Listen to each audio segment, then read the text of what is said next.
இன்றைக்கு குறிப்பாக சொல்ல வேண்டும் என்று சொன்னால், சில பேர் நினைக்கின்றார்கள் திராவிட முன்னேற்ற கழகத்தை வீழ்த்தி விடலாம், ஒழித்து விடலாம் என்ற வகையில் இன்றைக்கு கங்கணம் கொட்டி கொண்டு வேலை செய்கின்றார்கள் என்று சொன்னால், எந்த கொம்பனாலும் திராவிட முன்னேற்ற கழகத்தை தொட்டு பார்க்க முடியாது என்பது வரலாறு. இன்றைக்கு குறிப்பாக சொல்ல வேண்டும் என்று சொன்னால், திராவிட முன்னேற்ற கழகத்திலே இளைஞர் கூட்டம் அதிகமாக இருக்கின்றது, மகளிர் கூட்டம் அதிகமாக இருக்கின்றது. இந்த இயக்கத்தை வழிநடத்திய முதியோர்கள் எல்லாம் இன்றைக்கு ஒன்று சேர்ந்து இருக்கின்றார்கள். இப்படி இருக்கின்ற போது திராவிட முன்னேற்ற கழகத்தை அசைத்து பார்க்கலாம் என்று நினைத்தால் அசைத்து பார்க்க முடியாது, ஒழிக்கும் பார்க்க முடியாது என்ற வரலாறை படைக்கப் போகின்றோம். நான் எப்பொழுதும் சொல்வேன், இன்னும் 6 மாத காலத்தில் திராவிட முன்னேற்ற கழகத்தினுடைய ஆட்சி தமிழகத்திலே மலரும். நான் சொல்வதை புரிந்தால் புரிந்து கொள்ளட்டும், தெரிந்தால் தெரிந்து கொள்ளட்டும். நேற்றைய தினம் பெருந்தலைவர் காமராஜர் அவர்களுடைய பிறந்த விழாவிலே தூத்துக்குடியிலே மாலை அணிவித்தேன். அங்கே பத்திரிகையாளர்கள்லாம் கேள்வி கேட்டார்கள். கேள்வி கேட்கின்ற போது, இங்கே தவகவுடைய சட்டமன்ற உறுப்பினர்களெல்லாம் நீங்கள் அழைக்கின்றீர்கள், கூப்பிடுகின்றீர்கள் என்று சொல்கின்றார்கள், உங்கள் கட்சி கூப்பிடுகின்றது என்று சொன்னார்கள். நான் சொன்னேன், அதுவல்ல, இன்றைக்கு தவகவுடைய எம்எல்ஏக்கள்லாம் எப்போ ஓடலான்னு காத்திருக்கான், அதை தடுக்கிறதுக்காக எங்களை காட்டி அவனை பயமுறுத்துறான். இதுதான் எங்களை பிடிக்கிற மாதிரி பிடிச்சா அவன் பயந்து இருப்பான். உங்க சிறுவனத்தின் சட்டமன்ற உறுப்பினர் எப்படி சட்டமன்ற உறுப்பினர்? இங்கே இருந்த பழைய சட்டமன்ற உறுப்பினர்களாம் எப்படி இருந்தார்கள்? இன்றைக்கு ஒரு சட்டமன்ற உறுப்பினர் வந்திருக்கின்றார். அவர் என்ன செய்கிறார் தெரியுமா? அவருடைய தொழில் என்ன தெரியுமா? லாட்டரி, கள்ள லாட்டரி, கஞ்சா, இது போல தொழில் செய்கின்றவர் இன்றைக்கு சட்டமன்ற உறுப்பினர் வந்திருக்காரு. யாராவது விவசாயிகள் வண்டல் மண்ணை கொஞ்சம் லாரியில் எடுத்தா எனக்கு 300 தந்துட்டு தான் நீங்க லாரியில் எடுக்கணும்னு கேட்காரு. உடனே லாரிக்காரர் என்ன சொல்றாரு தெரியுமா? இப்படி சொல்லாங்க, என்னைக்கா ஒரு நாள் தப்பா போயிடும் அப்படிங்கிறான். நான் சொல்ல, லாரிக்காரன் சொல்றான். அங்க அரிசி ஏற்றி வந்த லாரி மடக்கி, இந்த அரிசி ஏற்றி வந்திருக்க, டயர் இப்படி இருக்க. யாரப்பா இது? ஒரு எம்எல்ஏ கேட்கிற கேள்வியை பத்தியெல்லாம் டயரை பார்க்கிறாரு, குறிஞ்சு குறிஞ்சு டயரை பார்க்காரு. அவனுக்கு என்ன காரணம் தெரியுமா? எதுலையாவது பணம் பார்க்கணுங்கிற துடிப்பா இருக்காரு. அவருடைய முதலமைச்சர் சொல்றாரு, யாராவது லஞ்சம் கேட்டா உடனே போன் அடிங்க, அந்த அதிகாரி ரூபாய் கேட்கிறாருன்னு நீங்க எனக்கு போன் அடிங்க, நான் உடனே அந்த அதிகாரியை பார்க்கிறேன். எப்படிப்பா இது நடக்கிற கதையா இது? இப்படி இன்னைக்கு குறிப்பா சொல்ல வேண்டும் என்று சொன்னால், பழனியில நம்ம காத்து வச்ச கார் நிறுத்தறதுக்காக வைத்திருந்த அந்த இடத்த ரகசியமா பத்திரம் போட்டிருக்கானுங்க. யோக்கியம் வர்றான், செம்பெடுத்து ஒழிச்சு வைங்கன்னு சொல்லுவாங்க. ரகசியமா பத்திரம் போட்டு 2 கோடி ரூபாய் பணம் கொடுத்து அந்த நிலத்தை வாங்கின மாதிரி பத்திரம் போட்டிருக்கா. இன்றைக்கு கோர்ட்ல அந்த பத்திரத்தெல்லாம் நீக்கப்பட்டிருக்கு. இன்றைக்கு அதிலே உள்ளவர்கள் எல்லாம் இன்றைக்கு நீக்கப்பட்டிருக்கின்றார்கள். என்னதான் நீக்கப்பட்டிருந்தாலும் இதில் எவனும் பெரியவர்கள் தலையிடாமல் எந்த தவறும் நடந்திருக்கிறது என்பதை இன்றைக்கு உங்களுடைய தமிழகத்தினுடைய முதலமைச்சராக இருந்த மரியாதைக்குரிய அண்ணன் தளபதி அவர்கள் லண்டன்ல இருந்து வருவாரு. லண்டன்ல வரும்போது ஒரு கேள்வி கேட்பாரு, நீ பதில் சொல்ல முடியுமா? இவன் பெரிய யோக்கியனா, கை கரலாததான். இன்னைக்கு மணல் எல்லாம் ஏலம் விடுறதுக்கு விட்டுருக்கான். யாருக்கு கொடுத்துருக்கான்? யாரோ சொல்றாங்க, இந்த ரெட்டி கொடுத்துட்டாங்க, சேகர் ரெட்டி கொடுத்துட்டாங்க, அவருக்கு கொடுத்துட்டாங்க, இவருக்கு கொடுத்துட்டாங்க. எப்படிடா கொடுக்கிற? எந்த வகையில கொடுக்கிற? பணத்தை கொள்ளடிக்கிறதுக்கு திட்டமிட்டு கொள்ளடிக்கிறீங்களா? திமுகவும் அதிமுகவும் இன்றைக்கு ஏதோ பெரிய தப்பு பண்ண மாதிரி சொல்றிய. இன்னைக்கு உன்னுடைய கதை என்ன?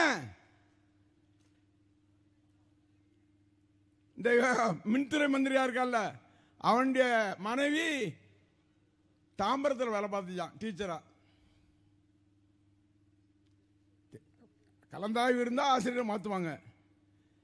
ஆனால் அவருடைய மனைவியை திருவேலியக்கணிக்கு மாற்றி கொண்டு வந்திருக்காரு. எப்படி கொண்டு வந்தார்? மந்திரிங்கிற பொறுவையில் தானே. எப்படி அதிகார துஷ்பிரயோகமா? அவர் சொல்றாரு, அனிதா ராதாகிருஷ்ணன் ரவுடி. நான் ரவுடியா? எத்தனை பேரை வெட்டிருக்கேன், எத்தனை கொலை பண்ணியிருக்கேன்? 16 வயதுல இருந்து நான் தொழில் செய்திருக்கேன். எந்த வார்த்தையும் கடுமையான வார்த்தைகள் எவரையும் பேசினதில்லை. ஆனா மின்துறை மந்திரி ஒருத்தர் இருந்து சொல்றாரு, அனிதா ராதாகிருஷ்ணன் ரவுடிங்கிறாரு. ஆமா, ரவுடிக்கு ரவுடி தான். நீங்களை தொட்டு பார்க்க முடியாது. நீ உசிலப்பட்டியில் இருக்கலாம், எங்க இருக்கலாம், ஆனா நடக்காது தம்பி, நடக்காது. இன்றைக்கு குறிப்பாக சொல்லும் போது நம்முடைய சகோதரர் இன்னைக்கு அழைத்திருந்தோம், காதர் பச்சா என்ற முத்துராமலிங்கம் அழைத்திருந்தோம். என்ன காரணம்னா, அவர் தேவர் திருமகனுடைய வாரிசுல ஒருத்தர். பசுமன் முத்துராமலிங்க தேவருடைய வாரிசாக இருக்கின்றவர் காதர் பச்சா என்ற முத்துராமலிங்கம். அவர் திடீரென்று வர முடியாத சூழ்நிலை ஏற்பட்டது. இன்றைக்கு ராமநாதபுரத்தினுடைய மாவட்ட செயலாளராக இருக்கின்றார். அங்கே இருக்கின்ற தொகுதிகளெல்லாம் வெற்றி பெற்று ஒரு தொகுதி மட்டும், அது ஒரு 500-700 ஓட்டில் தொகுத்திருக்காங்க. மற்ற சட்டமன்றம் எல்லாம் வெற்றி பெற்றிருக்காரு. அப்பேற்பட்டவரை அங்க கூட்டு வந்து, என் பகுதியினுடைய மக்களை, எங்களுடைய பகுதியினுடைய உங்களுடைய கொண்டே கொண்டா மறவர்களை நீ பார்க்க வாருங்கள் என்ற வகையில் தான் அவரை அழைத்தோம். அவருக்கு சிறிது உடல் பாதிப்பு, அடுத்த தடவை கூட்டு வந்துடுவோம். இன்றைக்கு குறிப்பாக சொல்ல வேண்டும் என்று சொன்னால், இளந்தலைவராக இருக்கின்ற மரியாதைக்குரிய அண்ணன் நம்முடைய இளந்தலைவர் அவர்கள் சட்டமன்றத்தில் உட்கார்ந்திருந்த போது முதலமைச்சர் தலையை இப்படி குனிஞ்சிக்கிட்டு தான் இருப்பார். முதலமைச்சரை கேட்டு அவரு நாகர்கோவில் எம்எல்ஏ நம்முடைய ஆஸ்டின் அவர்கள், முதலமைச்சரே கொஞ்சம் வாய் திறந்து பேசுங்க, வாய் திறந்து பேசுங்கன்னு சொல்லுவாரு. இவர் வாய் எங்கிருந்து திறக்க? எழுதி கொடுத்தா பேசுவாரு. எழுதி கொடுத்தா பேசிட்டு நடிகர் மாதிரி அப்படி அப்படி ஒரு சைகை காமிப்பார். மூஞ்சில அடிச்சுட்டோம் இல்ல, அப்படி சைகை காமிப்பாரு. 5 நிமிஷம் பேசினாராம். பரோட்டாவை கொத்துற மாதிரி கொத்திட்டாங்களாம். எப்படி பாருங்களா, எவ்வளவு கொழுப்பு, எவ்வளவு திமிர் இருக்கும் அவருக்கு. நம்முடைய தலைவர் தோத்தத அந்த தொகுதியில் போய் 5 நிமிஷம் பேசினேன். நீ வா, இடைத்தேர்தல் எல்லாம் நீ பேசி பேசி சுற்றி வா, இடைத்தேர்தலில் ஒரு தேர்தலும் நீ வெற்றி பெற முடியாது என்ற வரலாறு நாங்கள் உருவாக்குவோம். இன்னைக்கு உனக்கு ஓட்டு போட்டவன் அத்தனை பேரும் என்ன சொல்றான் தெரியுமா? ஐயோ தெரியாம எப்படியே போட்டவன், என் பேத்தி சொல்லிச்சு, என் மகா சொன்னா, என் காலேஜில் உள்ள பிள்ளை சொல்லிச்சு, போட்டுட்டோம். இந்த 1000 கொடுக்கறது 2500 தருவான்னு சொல்லி நாங்க போட்டோம். 6 சிலிண்டர் தருவாருன்னு சொல்லி போட்டோம். வேலை இல்லாதவர்களுக்கு 4500 தந்துருவாருன்னு போட்டோம். எல்லாமே ஏமாற்று வேலை. இன்னைக்கு ஏமாற்றுகின்ற முதலமைச்சராக இருக்கக்கூடிய முதலமைச்சர் ஜோசப் விஜய் அவர்கள். தேர்தல் வந்தது. தேர்தல் வரும்போது திருச்சியில் மாதா கோயிலில் முட்டு போட்டு நடந்தார். உடனே பார்த்தாங்க ஆர்சிக்காரங்களாம், நினைச்சாங்க அடே அப்பா எவ்வளவு தூரம் மதத்தை மதிக்கிறாருன்னு சொன்னாரு. தேர்தல் முடிஞ்சிச்சு. அடுத்த ஆளு திருச்செந்தூர்ல வந்து வேலை தூக்கிட்டு வந்து நின்னாரு. அதுக்கு முன்னால வந்து நின்னா தப்பா போயிடுன்னு சொல்லி தேர்தல் முடிஞ்ச பிறகு வந்திருக்காரு. இவரு சொல்றாரு, எம்ஜிஆர் வந்து மைசூர்ல போய் மூகாம்பிகையில வாழ் கொடுத்தாரு. இவரு எம்ஜிஆர் மாதிரி இருக்கணுங்கிறதுக்காக அங்க கொண்டு போய் வாழ் கொடுக்காரு. எப்பா எம்ஜிஆருக்கும் உனக்கு யானி வச்சா எட்டுமா? அவருடைய வரலாறு என்ன? அவர் எத்தனை ஏழைகளுக்கு உதவினார்? இன்றைக்கு திராவிட முன்னேற்ற கழகத்தில் தலைவராக இருக்கின்றவர்கள் கூட அவருடைய உதவியை பெற்றவர்களாகத்தான் இருந்திருக்கின்றார். அன்றைக்கு கடுமையான பண நெருக்கடியில் எங்கள் தங்கம் என்ற படத்தை நடித்து கொடுத்து வலு சேர்த்தவர் எம்ஜிஆர் அல்லவா? நான் கேட்கிறேன், ஜோசப் விஜய் அவர்களே, நீங்கள் எந்த மக்களுக்காக, எந்த மாணவனுக்காக, எந்த ரிக்ஷாக்காரர்களுக்காக, எந்த தொழிலாளிக்காக ஏதாவது செய்திருக்கின்றீர்களா? தமிழ்நாட்டில் என்ன செய்திருக்கீங்க? எதை வைத்து நீங்கள் மக்களை நம்புகிறீர்கள்? பெண்களுக்கு ஏதாவது உதவி செய்திருக்கீங்களா? பெண்களுக்கு உதவி செய்தாங்கன்னு சொன்னா வேற தப்பா எடுத்துக்கிட கூடாது. எந்த பெண்களுக்காக உதவி செய்திருக்காரா? என்னுடைய தலைவராக இருக்கின்ற அண்ணன் தளபதி மு.க. ஸ்டாலின் அவர்கள் என்னென்ன உதவிகள் எல்லாம் ஏழை எளிய மக்களுக்கு செய்திருக்கின்றார். எங்களுடைய முத்தமிழறிஞர் தலைவர் கலைஞர் அவர்கள் என்னென்னலாம் செய்திருக்கின்றார்கள். நீ ஒரு பிட்டு செய்யாம சினிமாவில் ஒரு ஆட்டத்தை போட்டு ஒரு டைரக்ஷன் கொடுத்து இப்படி சொல்றான் பாருங்க, 5 நிமிஷம் பேசினா குத்து பரோட்டா பண்ணிட்டாராம். அட பாவி, நீ போய் எங்க தலைவர் அப்படி சொல்ற. இன்னைக்கு என்ன சொல்றான்னு தெரியுமா? குதிரை பேரம். இன்னைக்கு என்ன பண்ணாரு தெரியுமா? அதிமுக இருந்து 23 சட்டமன்ற உறுப்பினரை கூப்பிட்டு அவங்களுக்கு சால்வெல்லாம் போட்டு, நீங்க சட்டமன்ற உறுப்பினராக இருந்தா ராஜினாமா செய்துட்டு எங்கிட்ட சேர்ந்துருங்க, நான் உங்களை ஜெயிக்க வச்சிடுறேன், உங்களுக்கு பணத்தை வாங்கிடுங்கன்னு சொல்ற குதிரை பேரம் நாங்களா பண்றோம்? திமுகவா பண்ணுது? இன்றைக்கு அதிமுகவை அழித்து விடலாம் என்று நீ நினைத்தால் என்று சொன்னால் அது நடக்காது. ஏனென்று சொன்னால் அந்த இயக்கம் எம்ஜிஆர் அவர்கள், மரியாதைக்குரிய புரட்சி தலைவி அம்மா அவர்களால் உருவாக்கப்பட்ட இயக்கம். தலைவன் ஓடலாம், எங்க வேணாலும் ஓடுவான், ஆனா தொண்டை அதிலே இருப்பான். தொண்டை பார்த்துக்கிட்டே இருப்பான்.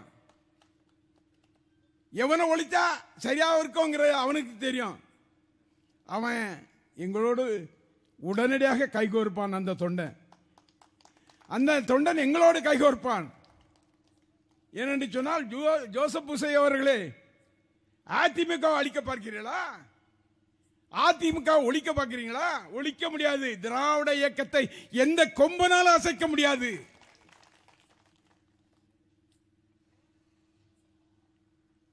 அண்ணன் டிடிவன போட்டிட்டு ஒரு சட்டமன்ற உறுப்பினர் வந்தாரு, அதையும் விலை கொடுத்து வாங்கிட்டு போயிட்டானுங்க. அட பாவிகளா, இன்னைக்கு குதிரை பேரம் பேசுறிய. என்ன குதிரை பேரம்? குதிரை பேரம், ஒட்டக பேரம். நம்ம ஊர்ல இருக்க காட்டில் என்ன மான் இருக்கோ, மான் பேரம், எல்லா பேரும் பண்றது யாருன்னு சொன்னா இன்றைக்கு ஜோசப் விஜய் கட்சியாக இருக்கின்ற தேவக்கா இதுல ஒருத்தர் அப்படி நெஞ்ச நிமித்திட்டு வர்றாரு. அவர் தான் முதலமைச்சர். அவர் தான் போட்டிருக்காரு. லாட்டி சீட்டு மன்னன் அவர் தான் போட்டிருக்காரு. அவர் நெஞ்ச நிமித்திட்டு வர்றாரு. புஷி ஆனந்த் எங்க உள்ளவர்? பாண்டிச்சேரிக்காரரு. இங்க வந்து உட்கார்ந்து இருந்துகிட்டு நான் தான் புஷி, எந்த கேள்வி கேட்டாலும் பதில் சொல்ல தெரியாது. இன்னைக்கு ஓடிட்டான்னு சொன்னால, நம்ம கரூர்ல 42 பேர் கொன்னுட்டு திருச்சியில ஓடனா பாத்தியலா ஏர்போர்ட்ல? அன்னைக்கு வந்து நம்முடைய முதலமைச்சர் பிடிச்சு வச்சிருக்கணும். அன்னைக்கே உடனே அரெஸ்ட் பண்ணி இருக்கணும். அதனால இன்னைக்கு திமிரா பேசுறீங்களா? இந்த ஆட்சி என்பது உங்களுக்கு நிரந்தரமா? 6 மாத காலத்திற்கு நீங்கள் இருக்க மாட்டீர்கள். உங்களுடைய சட்டமன்ற உறுப்பினர்களா யாரு? திருநெல்வேலியில் RS முருகன், அவருக்கு மந்திரி கொடுக்க கூடாதா? அங்க இருக்காரு யாரு? ராமமூர்த்தி ஒருத்தர், நாராயணன், அவருக்கு மந்திரி கொடுக்க கூடாதா? அடா பாவிகளா, கஞ்சா விற்கிறவனும் லாட்டி சீட்டு விற்கணும் எம்எல்ஏ ஆயிட்டு என்னைக்கு இந்த கட்சியில இருந்து ஓடலான்னு அவன் காத்துக்கிட்டு இருக்கான். யாரும் நாங்க கூப்பிட வேண்டியதில்லை, அவன் தானா வந்துருவான். குறைஞ்சது 2 மாசத்துல இந்த கட்சி விளங்காது, நம்ம மாட்டிக்கிடுவோம், நம்ம போயிருவோம் சொல்லி அவன் வரப்போறது உறுதி. அந்த வகையிலே 6 மாதத்தில் ஆட்சி மாற்றம் இருக்கின்றது. நம்முடைய தளபதி தான் முதலமைச்சராக வருவார், எவராலும் தடுக்க முடியாது என்பதை சொல்லி நம்ம அண்ணன் நல்லா அருமையா பேசுவாரு. அவருக்கு பேச்சுக்கு வெளிவிட்டு நன்றி கூறி விடைபெறுகின்றேன். நன்றி, வணக்கம்.